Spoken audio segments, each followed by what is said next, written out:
আলোচনার সুযোগ দান করেছে। আমরা যেটাকে জিহ্বা বলি, হাজিরিন, জিহ্বা আমাদের মানব দেহের একটি অঙ্গ, আসলে ছোট্ট একটি অঙ্গ, কিন্তু এর গুরুত্বটা অত্যন্ত বেশি। কারণ মানুষ যখন কথা বলে এই জিহ্বা দ্বারাই বলে, সে কথাটা সত্য হোক বা মিথ্যা হোক। এখানে হুজুর পাক সাল্লাল্লাহু আলাইহি সাল্লাম বলেছেন যে তোমার জিহ্বাকে সংযত করো। এই সংযত করা বলতে কি আপনি খানা খাবেন সেই খানা না খাওয়ার জন্য?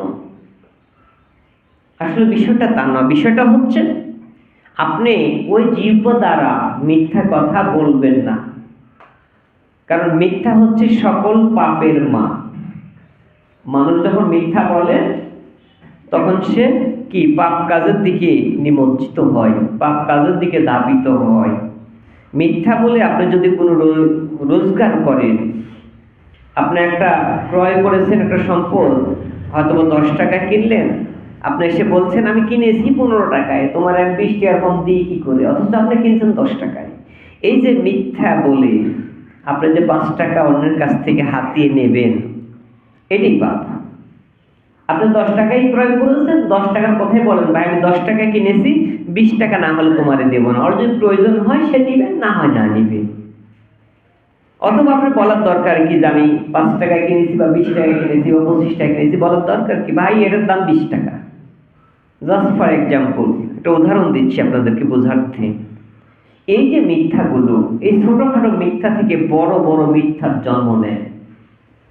যখন বড় বড় মিথ্যার জন্ম নেয়, এই মিথ্যা থেকে আপনার জীবনের সকল পাপ রাশিগুলো এত বেশি ভারী হয়ে যায়, এত বেশি বর্ধিত হয়ে যায় যে আপনি সত্য কি জিনিস, সত্য কোনটা বাস্তব, কিন্তু সেটা প্রকাশ করার কোনো অবকাশ থাকে না। বোঝাই যায় না যে আসলে এটাই সত্য হবে। আছে না কতগুলো লোক এত সুন্দর সাজিয়ে গুজিয়ে কথা বলে যে কথাগুলোর মধ্যে আসলে মিথ্যা কথা আছে, বোঝাই যায় না। কিন্তু যাচাই বাছাই করতে গেলে দেখা যায় যে আসলে কথাগুলো 100টার মধ্যে কি 90টাই সত্য নয়, অসত্য।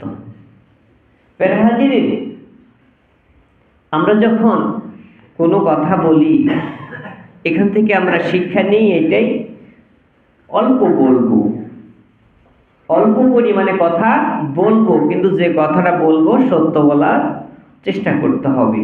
কারণ আপনাকে এত বড় দায়িত্ব দেওয়া হয় নাই, আমাকে এত বড় দায়িত্ব দেওয়া হয় নাই যে তুমি একটা মিথ্যা বলে তুমি মহাভারতকে অশুদ্ধ করে দাও। মহাভারত তো আসলেই অশুদ্ধ, মহাভারতটা আসলে কিন্তু অশুদ্ধ।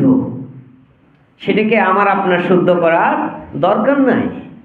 দরকার হচ্ছে আপনি একটা বলবেন, সেটি সত্য বলবেন, ন্যায় বলবেন। ন্যায়ের জন্য আপনার কথাটা আপনার মুখ থেকে প্রকাশ হোক। অহেতুক আপনি মিথ্যা বলে নিজের পাপ রাশিকে ভারী করে কাল কিয়ামতের সেই জাহান্নামের ভয়াবহ আগুনের দিকে নিজেকে ঠেলে দেওয়ার কোনো প্রয়োজন আমি মনে করি নাই। হাজিরিন, আমরা সামাজিক জীব, আমরা সমাজে বসবাস করি। সমাজে চলতে ফিরতে উঠতে বসতে আমাদের যে আখলাক, আমাদের যে চরিত্র, আমাদের যে ক্যাটাগরি, আমাদের যে আচরণ, অনেক সময় অনেক মিথ্যা কথা এমনি এমনি মুখ দিয়ে বেরোয় যায়। এটা অভ্যাস হয়ে গেছে, এটা কালচারে পরিণত হয়ে man in some social rules. এটা চরিত্রগত আমাদের অভ্যাস হয়ে গেছে। কিন্তু যদি আমরা ইচ্ছা করি যে এই মিথ্যাটা বলবো না, আসলে এটা আমার আপনার পক্ষেই কিন্তু সম্ভব। হুজুর আকরাম সাল্লাল্লাহু আলাইহি সাল্লাম যখন জন্মগ্রহণ করেছিলেন, যখন তিনি পৃথিবীতে এসেছিলেন, তখন তো মায়ের কোলে থেকে সব সত্য শিখে আসে নাই, এসেছে নাকি? নবী করিম সাল্লাল্লাহু আলাইহি সাল্লাম দুনিয়াতে এসে পরিকল্পনা করেছেন যে আমি মিথ্যা বলবো না, আমি মিথ্যা বলবো না। সে মিথ্যা বলে নাই। না বলার কারণে আল্লাহ পাক রব্বুল আলামিন নিজে উপাধি দিয়েছে। মক্কা মদিনার মানুষ তাকে আলামিন বলে ডাকতো, সুবহানাল্লাহ বলি। শুধু তাই নয়, আপনি যখন সত্য বলবেন, সত্য প্রচার করা শুরু করবেন, সত্য কথাটা আপনার জবান দিয়ে বের করতে শুরু করবেন, তখন এমনি এমনি আপনার প্রতি মানুষের আন্তরিকতা এমনি বেড়ে যাবে। এমনি আপনার প্রতি ভালোবাসা তৈরি হয়ে যাবে, এমনি এমনি আপনাকে মানুষ ভালোবাসবে আর জানবে যে আসলে এই কিন্তু মিথ্যা কথা বলে না। প্যারা হাজিরিন, হুজুর আকরাম সাল্লাল্লাহু আলাইহি সাল্লামের কাছে একজন সাহাবী এসে বললেন, হে আল্লাহর নবী, সে অনেক মিথ্যা বলে। একজন ব্যক্তিকে ইন্ডিকেট করে, একজন ব্যক্তির নাম উল্লেখ করে তাকে বুঝিয়ে দিচ্ছেন যে ওই ব্যক্তি অনেক মিথ্যা বলে। হুজুর পাক সাল্লাল্লাহু আলাইহি সাল্লাম বললেন যে তুমি গীবত করলে, তুমি গীবত করলে, সে মিথ্যা বলে, অথচ তুমি আমার কাছে এসে বলছো তার উপস্থিতিতে নয়, সেখানে উপস্থিত নাই, তার বিরুদ্ধে তুমি আমার কাছে অভিযোগ করছো। এটা মিথ্যা বলা মানেই গীবত করা। প্যারা হাজিরিন, সাহাবী প্রশ্ন করলেন, ইয়া রাসূলুল্লাহ, আমি তার মিথ্যা কথাটাই আমি প্রকাশ করলাম, কিন্তু সেই গুণটা তার ভিতরে যদি থাকে তাহলে কি হবে? আল্লাহ রাসূল বললেন, যদি তাই হয়ে থাকে তবুও তুমি গীবত করছো, কারণ এই কথাটা তুমি তার উপস্থিতিতে বলতে পারতে, তার সামনাসামনি বলতে পারতে। সমাজে অনেক সময় সালিশ দরবার হয়, অনেক জায়গায় দেখা যায়, তখন একজন শিখে দেয়, বল তুই কথাটা বল, তুই বল। ও নিজে বলবে না, নিজে বললে ওখানে মানুষের কাছে কালার হয়ে যাবে, তাই ও নিজে বলবে না, না বলে আরেকজন বলবে তুই বল, তুই বল। আছে না এই ধরনের আচরণ? নিজে বলবে না, নিজে দোষী হবে না, নিজে মানুষের কাছে দোষী প্রকাশ করবে না, না করে নিজের দোষটা অন্যের উপর চাপিয়ে দিয়ে সে গীবতের মধ্যে নিমজ্জিত হচ্ছে। আল গীবাদাতুল জিনা, গীবত করা যাবে না। কারণ একজন যদি অপরাধ করে থাকে, সেই কথাটা আপনি তাকেই সামনে নিয়ে বলেন, ভাই তুমি এই কাজটা করেছো, এটা তোমার অন্যায় হয়েছে। সে যদি মানুষ হয়, বিবেকবান যদি হয়ে যায়, তাহলে এমনি এমনি দেখবেন সেটা বুঝবে, আসলে আমি এটা ভুল করেছিলাম, আমি শুধরে নিই। অনেক ব্যক্তি আছে যাদের দোষ ধরা মুশকিল, দোষ করেছে, অন্যায় করেছে, অপরাধ করেছে, অথচ এই দোষ ধরলে সে আবার তেলে বাগুনে জ্বলে উঠবে এবং সেটার উপরে রিয়াক্টেড করবে, রিয়াকশন নিবে। আবার সে আসলেও দোষী, সে আসলেও অপরাধী, কিন্তু সেটা সে স্বীকার করতে রাজি নয়। মানে বাংলা কথায় বলা হয় যে মাছ দিয়ে শাক ঢাকা। আসলে মাছ দিয়ে শাক ঢাকা যায় না, সত্যটা একসময় প্রকাশ পেয়ে যায়, এমনি এমনি প্রকাশ হয়ে যায়। প্যারা হাজিরিন, আজকের এই জুমায় আমরা যারা এসেছি, যতগুলো মুসল্লিন একরাম আছে, যতগুলি আমার দিনী ভাই আছে, যতগুলো আমার সাথী ভাই আছে, যতগুলো আমার বন্ধুবর আছে, যতগুলো আমার নিকটস্থ বা প্রিয় বন্ধু আছে, বা যতগুলো মুসল্লিন একরাম আছে, সকলেই যদি আজকে পরিকল্পনা করি যে প্রত্যেকটা দিনের জন্য একটা করে মিথ্যা কথা পরিহার করব, আসলে বলুন তো এটা আমাদের পক্ষে অসাধ্য কিছু হবে নাকি? অসাধ্য হবে? যখন মিথ্যা বাহির হতে শুরু হবে, তখনই একটু মনে মনে ভেবে নিব যে ভাই এই মিথ্যা কথাটা কেন বলবো, থাক এই মিথ্যাটা আজকে না নাই বলি। এরকম একটা করে মিথ্যা কথা থেকে আপনি প্রত্যেক দিন যদি বাঁচতে পারেন, মাসে 30টা মিথ্যা কথা থেকে বাঁচতে পারবেন, বছরে 365টা মিথ্যা কথা থেকে বাঁচতে পারবেন। আর একটা মিথ্যা কথা মানে একটা জাহান্নামের স্তর, বলুন নাউজুবিল্লাহ। তার মানে কি, বছরে আপনি 365টা জাহান্নামের স্তর থেকে আপনাকে আল্লাহ বাঁচিয়ে দিয়েছে। প্যারা হাজিরিন, এইটুকু চেষ্টা আমরা করতে পারি না? ইনশাল্লাহ করা যাবে না? অবশ্যই যাবে। সামনে মাহে রমজানুল মুবারক আসছে, সামনে সোমবারের দিন গত রাত্রিতে শবে মেরাজের রজনী।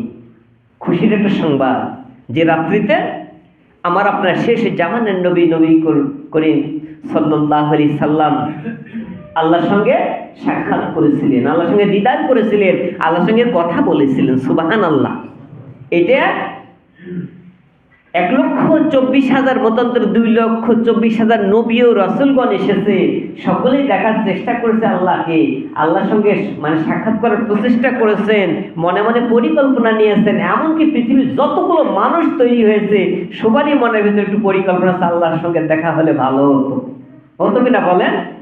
কিন্তু কারো সৌভাগ্য এটা জুটে নাই, একমাত্র আমার আপনার শেষ জামানার নবী, শেষ জামানার রাসূল, তার সৌভাগ্য জুটেছে আল্লাহর সঙ্গে কি কথা বলার জন্য।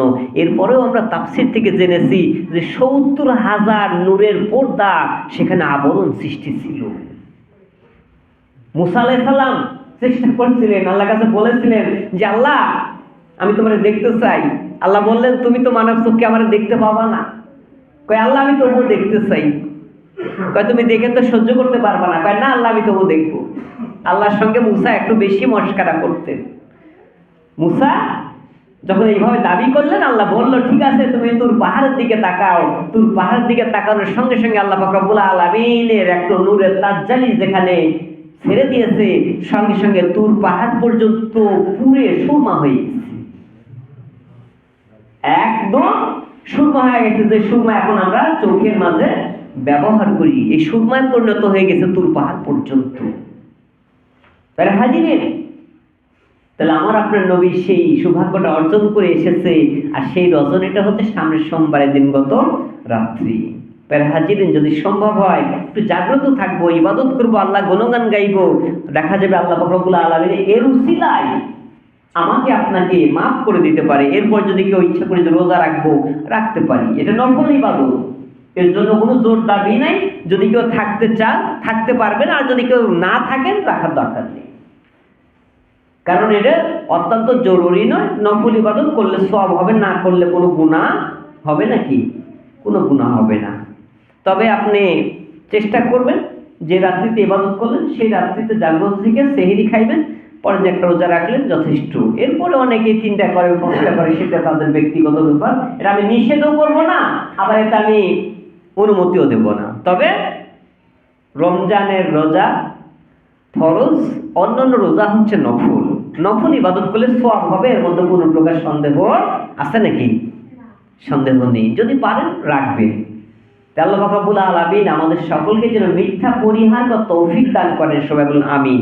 আমরা যেন মিথ্যা থেকে বাঁচতে পারি, আল্লাহ যেন সেই তৌফিক আমাকে আপনাকে দান করে। সবাই বলুন আমিন। অখের